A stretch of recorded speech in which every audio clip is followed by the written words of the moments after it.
자, 오늘은 시편 26편 우리 1절부터 12절까지 말씀을 가지고요. 하나님 앞에 완전한 자로 살라. 하나님 앞에 완전한 자로 살라라는 제목으로 하나님 말씀 함께 이 시간 나누도록 하겠습니다. 여러분 때로 살다 보게 되면 인생 살다 보게 되면은요, 여러분도 경험했을 것이 있을 거기에 뭐냐면은요, 억울한 일을 당할 때가 있었을 것입니다. 여러분 억울한 일을 누구나 한 번쯤 살다 보면은 당하게 되죠. 내가 한 것도 아닌데 오해를 통해서 내가 한 것처럼 사람들이 자꾸 소문내고 다니고, 내가 분명히 말 안 했는데 내가 말했다고 하면서 사람들이 자꾸 이상한 말을 해 나갈 때, 나는 정말 하나님 앞에서 정직하게 살아갈 노력했는데 사람들의 오해와 모함 속에서 정말 억울한 일을 당할 때가 참 있죠. 그게 직장일 수도 있고 가정일 수도 있고 또 심지어는 교회에서도 그런 억울한 일을 당할 때가 종종 있게 됩니다. 그런 억울한 일을 당해보면요, 여러분 밤잠을 잠이 안 옵니다. 이거 일일이 가서 설명할 수도 없고 자기만 홀로 이 억울함 때문에 답답하고 때로는 울분이 끓어오르고, 그거 말하는 사람 찾아가가지고 한번 혼쭐 내고 싶은 마음이 들지만 그럴 수 없어서 마음속에 전전긍긍할 때가 참 많다는 것이죠. 여러분만 그런 거 아닙니다. 성경 속에 있는 모든 인물들 제가 볼 때는요, 억울한 사람 되게 많습니다. 요셉 보십시오. 요셉 얼마나 억울합니까? 무슨 잘못을 한 게 있습니까? 형들이 그를 팔아버리고 보드발의 아내가 유혹했는데 오히려 그 누명을 이 요셉이 써가지고 감옥에 가게 됐습니다. 요셉만큼 억울한 사람이 어디 있습니까? 다니엘도 마찬가지죠. 하루 3번 기도했다는 이유만으로 사자굴에 던져지게 됩니다. 예레미야 보십시오. 하나님 말씀을 전했을 뿐인데 동족들의 손에 의해서 그는 온갖 핍박을 당하게 됩니다. 억울함이라고 말하면은 예수님이 가장 억울하지 않습니까? 예수님 무슨 죄가 있습니까? 죄도 없는 그분이 죄가 있다는 그 한마디 말에 우리의 죄 때문에 예수님은 십자가에 달려서 그분은 돌아가셨습니다. 여러분 오늘 우리가 읽었던 이 시편 26편의 다윗도 억울함의 대명사라면 이 다윗도 할 말이 참 많은 사람이죠. 다윗이 무엇을 잘못했습니까? 그는 자기의 잘못도 없이 자기의 장인 어르신 사울 왕으로부터 10년간을 여러분 도망 다니게 됩니다. 그를 죽일 수 있는 기회가 있었지만은 2번씩이나 살려주지만 끝없이 그는요 억울하게 그렇게 인생 살아갑니다. 왕이 된 다음에도 괜찮았을까요? 아닙니다. 다윗은 왕이 된 후에도 사랑하는 아들 압살롬 때문에 그는 또다시 배신당하며 또다시 억울함의 길을 떠나게 되게 됐죠. 오늘 시편 26편은요 바로 그런 억울함 가운데 다윗이 고백하는 시예요. 얼마나 다윗이 억울했으면요, 다윗이 하나님에게요 어떤 말을 하는지 아십니까? 여러분 이런 고백하는데, 자 오늘 읽었던 시편 26편 1절 말씀을요 우리 개역개정 말고 현대인의 성경을 읽어보면은 다윗이 억울할 때 하나님께서 뭐 어떻게 말했는지를 좀 볼 수 있거든요. 자 우리 자막을 통해서 한번 말씀 읽어봅시다. 읽겠습니다. 여호와여, 내가 흠없이 살고 흔들림 없이 주를 의지하였습니다. 나에게 죄가 없음을 인정해 주소서. 아멘. 자, 다윗은 이제 어떤 억울함을 막 당했나 봐요. 사람들의 모함과 사람들의 오해로 사람들에게 억울함을 당하니까 다윗은 그 억울함을요 사람에게 풀지 않았습니다. 다윗은 하나님에 가서 얘기합니다. 하나님, 나 하나님 앞에서 흠없이 살았습니다. 나 하나님 앞에서 하나님만 의지하며 살았습니다. 하나님, 내가 죄 없다는 거 좀 세상 사람들에게 좀 말 좀 해주세요. 그렇게 말하는 것이 여러분이 1절에 있는 말이에요. 여러분요, 오늘 시편 26편은 다윗이 어떤 상황 속에서 이렇게 말했는지는 기록되지 않지만 그냥 유추해 볼 수 있죠. 다윗은 참 많은 억울함이 있었던 겁니다. 그럼 다윗은 얘기하기를, 하나님 제 마음 아시죠? 저는 하나님 앞에서 완전하게 인생 살았습니다. 이렇게 말을 했다는 것이죠. 근데 여러분 이 말에 저는 처음에 이 다윗의 이 느낌을 가지고 이 시편을 읽다 보니까, 야 다윗 참 억울했겠다. 이렇게 구구절절마다 하나님 앞에 자기의 억울함을 좀 풀어달라고 이렇게 말하는 다윗의 모습. 근데 제가 이 말씀을 딱 보다가 어떤 생각이 드냐면, 다윗이 하나님께 이런 말하는 거예요. 하나님, 나는 하나님 앞에서 완전하게 살았습니다. 이 말하는 겁니다. 자 여러분 이 말에 제가 좀 이렇게 마음이 걸리더라고요. 여러분 세상에 완전한 사람이 어디 있습니까? 여러분 우리 중에 완전한 사람이 어디 있습니까? 그 누구도 완전하지 않습니다. 여러분 로마서도 보면 나왔잖아요. 의인은 없나니 하나도 없다고요. 우리 가운데 정말 완전하다, 나는 하나님 앞에서 완전한 인생이다, 이렇게 말을 쓴 사람이 여러분 어디 있겠습니까? 근데 다윗은 어떻게 하나님 앞에서, 하나님 나는 하나님 앞에서 완전한 인생이었습니다, 하나님 아시죠? 난 하나님 앞에 완전했습니다. 다윗은 어떻게 이렇게 말할 수가 있었을까요? 자, 여기에 완전함이라는 단어가 오늘 26편에 풀어가는 키워드가 돼요. 자, 완전함이라는 말을, 이 말을 제가 히브리 말을 보니까 이게 타밈이란 말이라고 해요. 타밈. 이 타밈이란 말이 참 이게 재밌는데요. 이 말은 우리가 알고 있는 완전하다는 말이 아니고요. 타밈이란 말은 이겁니다. 우리는 그냥 완전하다 느끼면은 어떻게 생각하면요, 완벽하다고 생각할 수 있습니다. 근데 이것은 완벽하다는 말이 아니에요. 탐임이라는 완전하다는 말은 도덕적으로나 윤리적으로나 자기가 떳떳하다는 말, 완벽하다는 말이 아니고요. 탐임이라는 완전하다는 말은 이렇게 원어선됐더라고요. 온전하다, 성실하다, 진실하다, 전체적으로 충성스럽다, 이런 게 탐임, 완전한 거라 말합니다. 그러니까 이 말을 좀 쉽게 말하면요, 이렇게 얘기할 수 있습니다. 그의 마음이 하나님 앞에 진실이 됐다는 거예요. 겉과 속이 다르지 않다는 얘기입니다. 항상 하나님 앞에서 자기는 겉과 속이 항상 똑같았고, 자기는 하나님 앞에서 거짓 없는 인생으로 살려고 발버둥 쳤다라는 겁니다. 이것을 완전하다라고 말하는 겁니다. 쉽게 말하면 우리도 여러분 사람들 평가할 때 저 사람 참 완전해 이렇게 말할 때 그 사람이 완벽하다고 말하는 게 아닙니다. 우리가 누굴 보고 저 사람 참 완전해라고 말하는 건요, 그 사람의 삶의 태도를 말하는 거예요. 태도. 그의 삶은 거짓이 없는 태도, 그런 태도를 보고 성실함과 진실함을 보고 우리는 사람들한테도 저 사람 참 완전한 사람이야 이렇게 말을 하고 있다라는 것이죠. 여러분, 바로 이것입니다. 다윗은 지금 억울한 일 당할 때 자기의 인생의 삶을 되돌아본 하나님 앞에, 하나님 나는 그렇게 살았습니다. 탐임, 내가 하나님 앞에서 거짓되게 행하지 않고 진실되게 살아왔고 나는 하나님 앞에서 그렇게 하나님 앞에 말씀으로 살아온 사람입니다. 하나님 아시죠? 전 하나님 앞에 그렇게 완전히 살았다는 거. 그러니 하나님, 내 죄를, 내가 죄가 없다는 걸 좀 세상 사람들에게 말해주세요, 이렇게 지금 말하고 있다는 것입니다. 여러분, 20편 26편에서의 이 다윗의 고백이 오늘 사실은 하나님 앞에서 우리들의 고백이 돼야 된다는 것입니다. 여러분, 하나님은요, 우리가 어떤 인생 살기 원하는지 아십니까? 완벽한 인생이 아니라 완전한 인생 살기를 원하는 것입니다. 도덕적으로 윤리적으로 세상 사람들 볼 때는 흠이 없는 것처럼 보일지라도요, 여러분 하나님 눈에 완전하기를 원하는 거예요. 여러분 그렇다면은 오늘 우리는 설교를 이렇게 한번 해보려고 합니다.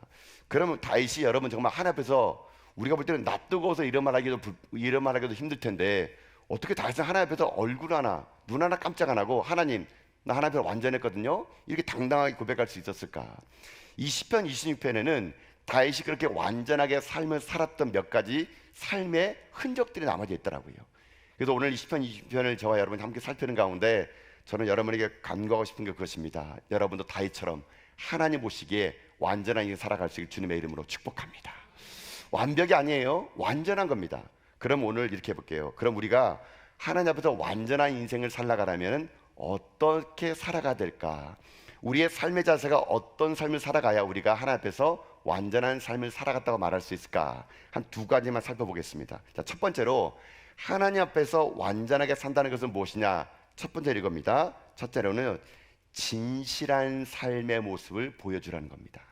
진실한 삶의 모습으로 살라. 이게 완전함의 삶의 첫 번째 길이라는 겁니다. 자, 여러분, 자, 말씀을 돌아가서 읽어봅시다. 1절 말씀 보십시오. 1절 말씀. 자, 함께 읽겠습니다. 읽습니다. 내가 나의 완전함에 행사하여 싸우며 흔들리지 아니하고 여호와를 의지하여 싸우니 여호와여 나를 판단하소서. 아멘. 자, 이 1절의 말씀, 다윗이 억울한 일 당했을 때 하나님에게 하소연하는 말인데, 마치 피고인이 재판장에게 판사님, 저는 완전합니다, 저는 결백합니다, 그것을 판결로 증명해 주세요, 이렇게 말하는 뉘앙스와 같다라는 것입니다. 그러면 그 판사가 그 사람을 완전하게 증명하려면 무엇을 가지고 증명할까요? 그 사람의 진실됨입니다. 진실됨. 그의 주장이 허구가 아니라 하나님들까지 진실될 때, 그때 그것을 완전하다라고 말한다는 것입니다. 다윗은 이렇게 말하면서 하나님 앞에요, 하나님 내가 얼마나 완전한지를 자기가 이렇게 증명해내면서 2절에서 이렇게 얘기하는데, 여러분 2절 말씀 보십시오. 한번요. 2절에 보면 더 적극적입니다. 2절 읽겠습니다. 여호와여 나를 살피시고 시험하사 내 뜻과 내 양심을 단련하소서. 아멘. 다윗은 얼마나 하나님 앞에 진실하게 살았다면요, 하나님의 힘 이렇게 합니다. 하나님 한번 나를 테스팅해 보세요. 내가 진짜 진실했는지 안 했는지 나를 한번 잘 살펴보세요. 하나님, 내 뜻과 양심이 하나님 앞에 한 번이라도 겉과 속이 다른 게 있었던 적이 있었습니까? 한번 하나님 내 삶을 한번 들춰보세요. 그런 적이 있었는가? 다윗은 지금 하나님 앞에요, 자기 자신의 모습이 한 번도 흠이 없고 완결했다는 것이 아닙니다.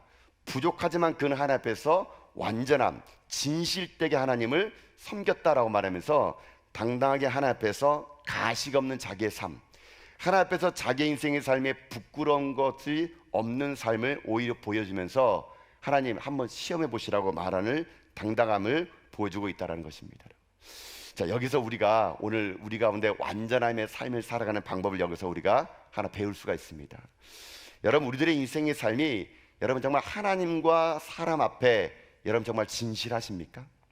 여러분의 속마음이나 겉이나 하나님께 여러분 정말 진실하십니까? 우린 때로는요, 겉은 속일 수 있을지 모릅니다.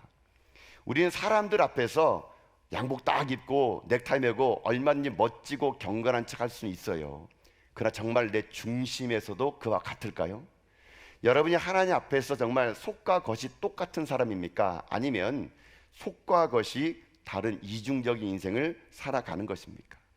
다윗은 말한 게 그거예요. 저는 속과 겉이 똑같다는 것입니다. 앞뒤가 똑같다는 거예요. 그런 인생 살아가는 것이 진실함이라고 다윗은 말하고 있다라는 겁니다. 여러분, 저는 여러분이 이런 인생 살아갈 수 있길 주님의 이름으로 축복합니다.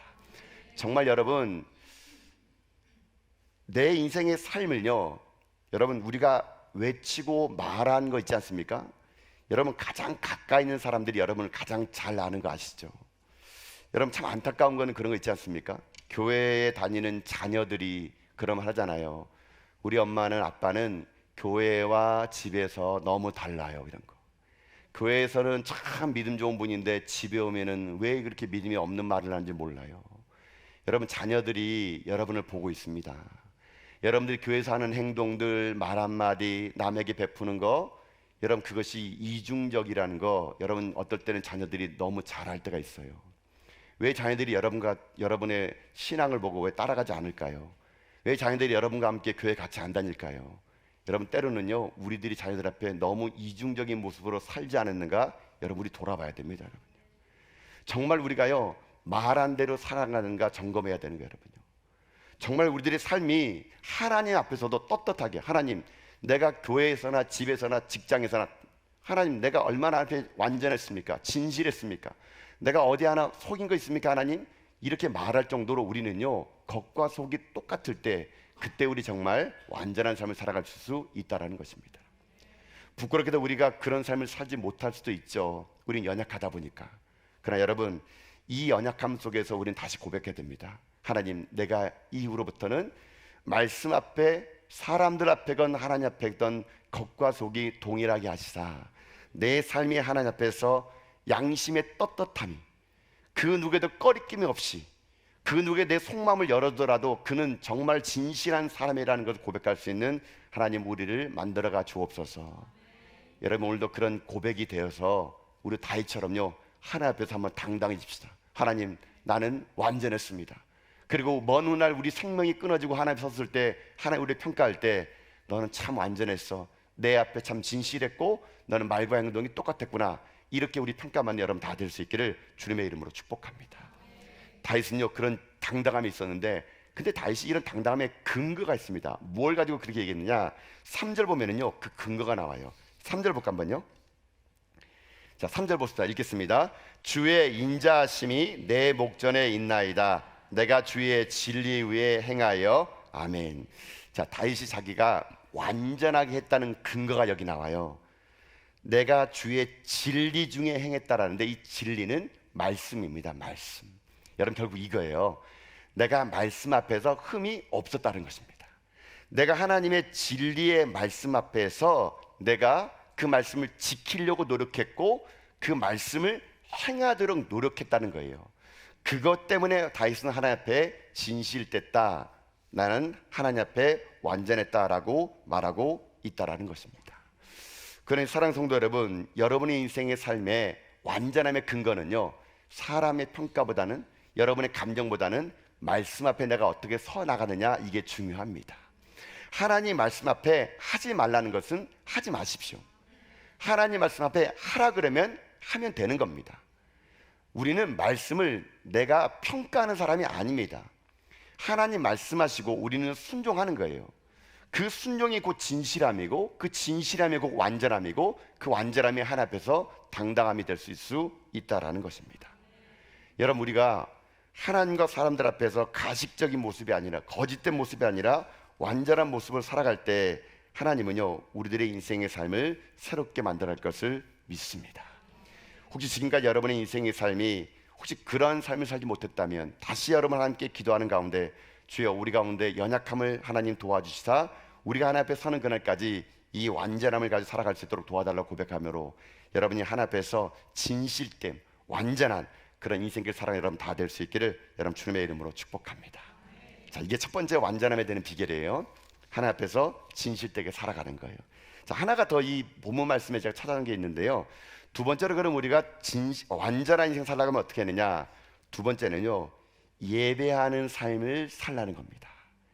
예배자의 삶을 살면 완전한 삶을 살아갈 수 있다는 거예요, 여러분요.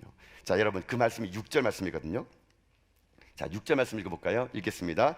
여호와여, 내가 무죄함으로 손을 씻고 주의 제단에 두루 다니며. 아멘. 다윗은 지금 자기가 완전한 삶을 살아가면서 인생 가운데 가장 자기가 하나님께 나갔던 게 뭐냐면요, 자기가 여호와의 제단을 두루 다녔다 그럽니다. 근데 두루 다니기 전에 뭐 했냐면은 자기가 무죄함으로 손을 씻었다 그럽니다. 이 손을 씻는다는 것은 뭐냐면요, 정결함이에요. 그 옛적의 구약 시대 때는 짐승의 피를 잡고 번제단에서 하나님의 성소로 회막으로 들어오면요, 물두멍에서 손을 씻는 일이 있었거든요. 마찬가지로 다윗은 자기가 지금 하나님 앞에서 완전한 삶을 살기 위해서 첫 번째 하나님이 뭐냐면요, 하나님의 성전을 사모했고, 성전을 들어올 때 자기는 어떻게 했느냐, 정결한 마음으로 하나님께 나갔다는 겁니다. 그러면서 다윗은 그 정결함 속에서 어떻게 했느냐, 여러분 7절 8절 보면은요, 다윗이 했던 정결한 마음의 예배가 나옵니다. 7절 8절 말씀 읽겠습니다. 읽습니다. 감사의 소리를 들려주고 주의 기이한 모든 일을 말하리이다. 여호와여, 내가 주께서 계신 집과 주의 영광이 머무는 곳을 사랑하오니. 아멘. 다윗은 그렇게 고백합니다. 내가 하나님 앞에서 형식적인 예배를 드렸다는 것이 아니랍니다. 자기는 감사함으로 가득한 하나님의 예배를 드렸고, 자기는 주님의 계신 집과 주의 영광 가운데 머무는 것을 자기는 사랑했다는 거예요. 여러분, 다윗은요 바로 그랬던 것 같아요. 자기 인생의 삶을 완전하게 만든 것은 자기 행위가 아니라 하나님의 예배하는 삶을 살아냈다는 거예요, 여러분요. 다윗은 하나님을 예배하는 삶을 살아냈습니다. 그럴 때 그것이 그의 인생으로 하여금 예배가 그를 완전하게 만들어 주었다는 거예요, 여러분요. 근데 이 예배는요, 단순히 하나님의 전에서만 드린 예배가 아니었습니다. 다윗은 자기 인생의 일상의 삶이 예배자의 삶을 살았던 거예요. 그 예배당 안에 드리는 하나님 향한 그 거룩한 예배의 삶이 예배당 바깥에서의 삶으로 완성이 되었다는 거예요, 여러분요. 여러분, 그래서요, 진짜 예배는 언제 시작되는지 아십니까? 진짜 예배는요, 예배 그 다음에 예배부터 시작됩니다. 이 말은 뭐냐면은, 진짜 예배는요, 내 삶에서 아멘 다음에 나의 삶에서 시작되는 거라는 것이죠. 우리 예배는 어찌 보면 반쪽짜리 예배일 수 있습니다. 하나님 전 앞에서 완전하게 예배드리고 온전하게 예배드리는 것처럼 보이지만, 정말 진짜 예배는요, 삶에서 그 예배를 실현해내는 거예요, 여러분요. 내 삶의 자리에서 아멘 다음에 인생 사는 겁니다. 내 삶에서 예배 다음에 예배가 내 삶에서 이루어져야 되는 거죠. 그럴 때 그 예배가 결국 나를 완전하게 만들어줄 수 있다는 것입니다. 다윗은 그렇게 주님을 사랑하는 마음을 가지고 어느 곳에 있든지 주의 영광 가운데 삶을 살았기에 그는 하나님 앞에서 완전한 삶을 살았다 그러면서 그는 마지막으로 이런 고백을 하게 되는데요. 여러분, 마지막 고백이 참 유대합니다. 11절과 12절이거든요. 자, 한번 읽어봅시다. 읽겠습니다. 나는 나의 완전함에 행하오리니 나를 속량하시고 내게 은혜를 베푸소서. 내 발이 평탄한 데에 섰사오니 무리 가운데서 여호와를 송축하리이다. 아멘. 다윗은 이제 예배자의 삶을 살면서 하나님께 마지막 이런 고백하는데요. 이 고백이 예배자의 삶을 어떻게 살아야 되는지에 대한 중요한 단서가 나오는데요.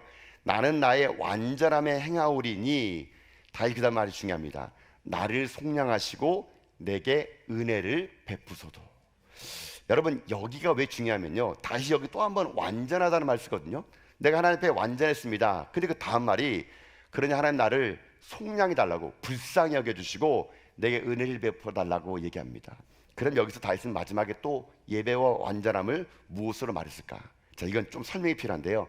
자, 제가 약간 여러분에게 완전하다는 말이 히브리 말로 탐임이라 말인데요. 여러분, 이 말이 성경에 한 번 더 나올 때가 있습니다. 언제 나오냐면요, 구약에서 제사를 지낼 때 동물을 여러분 가져오자 하나님 앞에요. 하나님이 구약에서 제사 지낼 때 동물을 가져올 때 조건을 내렸습니다. 뭐 소나 양이나 그런 것들 말고 모든 동물을 가져올 때 하나님이 한 가지 조건을 냈습니다. 어떤 동물만 받겠느냐? 흠이 없는 짐승만 드리게 됐어요. 흠이 없는 짐승. 거기서 흠이 없다라고 말할 때 이때가 탐임입니다. 탐임. 여러분, 하나님께 예배 드릴 때는요, 구약에서는 흠이 없는 짐승을 드렸어요. 하나님은 흠이 없는 짐승을 드릴 수 있도록 제사장들에게 그 동물이 흠이 없는지 있는지를 꼼꼼하게 살펴봤습니다. 그래서 흠이 있으면 받지 않았어요. 그리고 흠이 없는 짐승만 하나님께 온전히 드렸고, 하나님은 흠이 없는 짐승을 받았어요. 그것을 탐임이라 하는 겁니다. 자, 근데 여기서 한 가지 우리 생각해 봅시다. 여러분, 세상에 흠이 없는 동물이 있을까요? 여러분, 흠이 없는 동물이 있을까요? 우리가 볼 때는 흠이 없는 것처럼 보이죠. 제사장의 동물을 검사할 때는 흠이 못 찾을 수 있습니다. 근데 하나님 앞에서 흠이 없는 동물은 사실은요, 없습니다. 여러분, 다 흠이 있어요. 다 흠이 있어요. 근데 하나님은 어떻게 이렇게 흠이 없는 동물을 드리라 그럴까요? 세상에 흠이 없는 동물이 어디 있습니까? 근데 하나님은 동물 드릴 때 흠이 없는 동물을 드리라 그럽니다. 근데 우리가 볼 때는 흠이 없을지라도 하나님은 그 흠이 있는 동물을 하나님 받으시고 기뻐하세요. 그럼 이게 어떤 의미일까요? 여러분, 이것은요, 이렇게 해석할 수가 있는 겁니다. 흠이 있지만 그 사람이 하나님께 제사를 지낼 때 흠이 없는 동물을 찾으려는 그 마음이 있지 않습니까? 마음. 내가 하나님 앞에 제사를 지내고 동물을 드릴 때 흠이 없는 동물을 찾으려고 하나님께 드리려는 정성 어린 그 마음, 하나님은 그 마음을 받아주신 거예요. 여러분요, 그 마음을 받아주시사, 그래, 이거 흠이 없는 동물이니 내가 받아줄게, 그렇게 말했다는 거예요. 그냥 아무 생각 없이 그냥 겉으로 볼 때 좋은 동물 가다가 이거 흠 없어요 이렇게 한 것이 아니라, 그 사람이 하나님께 예배 드릴 때, 동물 드릴 때, 야, 어디 흠이 있는 거 아닌가 여러 차례 자기가 살펴보고 준비하고 예배해가지고 제사장에 가져가지고 이게 흠이나 보세요 할 때 그걸 하나님께 드리는 그 마음이 있지 않습니까? 그걸 하나님이 기뻐했다는 거예요. 여러분. 자, 여러분, 여기에서 말씀을 풀어볼게요. 여러분, 우리도 마찬가지입니다. 온전한 예배라는 게 뭔지 아십니까? 여러분, 우리가 하나님 앞에 흠없는 예배자가 된다는 것은 뭔지 아십니까? 여러분, 우리는요, 어떻게 흠없는 인생입니까? 우리 중에 흠이 없는 사람 어디 있습니까? 다 흠이 있어요. 그러나 하나님은요, 우리가요, 흠없는 예배자가 되기 원하는 거예요. 하나님을 나올 때 우리가 하나님께 어떤 마음을 가지고 나오려 하나님은 원하는 겁니다. 여러분요, 내가 예배를 드리러 나올 때 그저 아무런 생각 없이 의미 없이 그저 하나님께 나오는 것이 아니라, 하나님을 예배하려는 우리의 마음 자세가 하나님 앞에 정성과 신령과 진정으로 예배드리는 그 자세, 그 마음 상태를 보고 흠없는 예배자를 하나님 지금 찾고 있다는 거예요. 여러분요, 여러분은 오늘 어떤 마음으로 예배를 오셨습니까? 그 시간이 됐으니까, 직분자니까, 의무감으로 여러분 예배 드십니까? 그러면 흠이 있는 자가 되는 거예요. 여러분요, 그러나 내가 하나님께 정성을 다하여, 하나님, 내가 지금 피곤하고 내가 오늘도 하루 종일 일하면서 힘들었지만 하나님을 예배하는 마음으로 내가 여기 왔습니다라는 그 마음으로 올 때 하나님 그것을 흠이 없다라고 말해주는 거예요. 여러분. 그리고요, 그 흠이 없음을 뭘로 인정해 주느냐? 우리가 흠이 없기 위해서는 오직 흠이 없는 예수 그리스도 그분의 피를 의지할 때 하나님은 우리 예배를 받을 것을 믿습니다. 우리의 공로가 아니라는 거예요. 여러분요, 그래서 여러분, 베드로전서 1장 19절 보면요, 이런 말씀이 있습니다. 베드로전서 1장 19절 말씀 한번 읽어봅시다. 읽겠습니다. 오직 흠없고 점없는 어린 양 같은 그리스도의 보배로운 피로 한 것이니라. 아멘. 흠없고 점없는 어린 양은 오직 예수님밖에 없어요. 그 예수 그리스도의 보혈의 피를 의지하고 우리가 나오면 하나님은 우리를 흠없는 예배자로 인정해 주겠다는 것입니다. 이것이 우리가 예배 가운데 붙들어야 될 것이 바로 이런 거예요. 우리는 예배 가운데 우리의 공로나 우리 행위나 우리의 의무감이 아니라 오직 예수 그리스도 그분을 의지하고 하나님께 나올 때, 여러분, 우리는 흠이 있는 인생일지라도 하나님이 흠없는 예배자로 우리를 받아 주시겠다는 겁니다. 이런 흠없는 인생의 예배자는 어떤 인생입니까? 은혜를 받은 사람이겠죠. 그러니까 다윗이 아까 그 7절에서 얘기하는 거예요. 내게 은혜를 베풀어 달라고.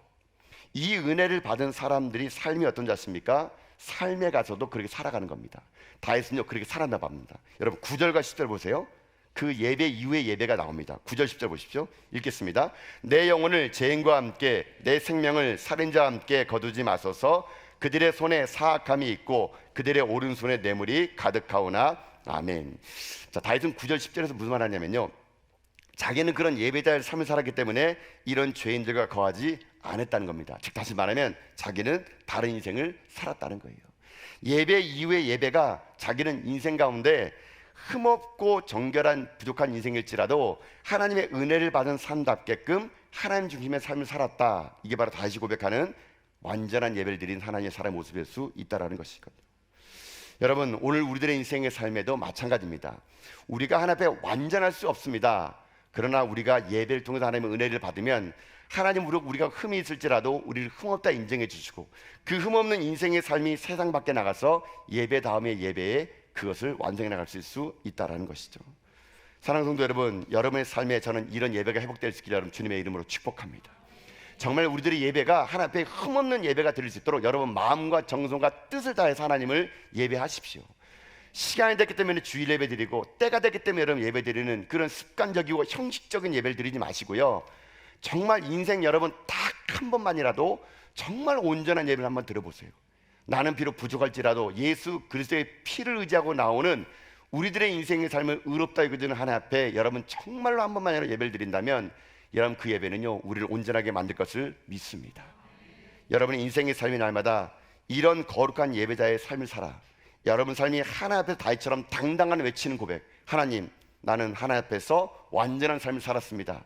이 고백이 여러분이 고백이 되어서 생이 끊어지고 삶이 끊어지는 그날까지 이 시편 26편의 고백이 여러분의 고백이 되어서 우리 두 가지 인생 살아갑시다. 진실되게 살아가고 완전한 예배를 드리는 여러분 될 수 있길 주님의 이름으로 축복합니다.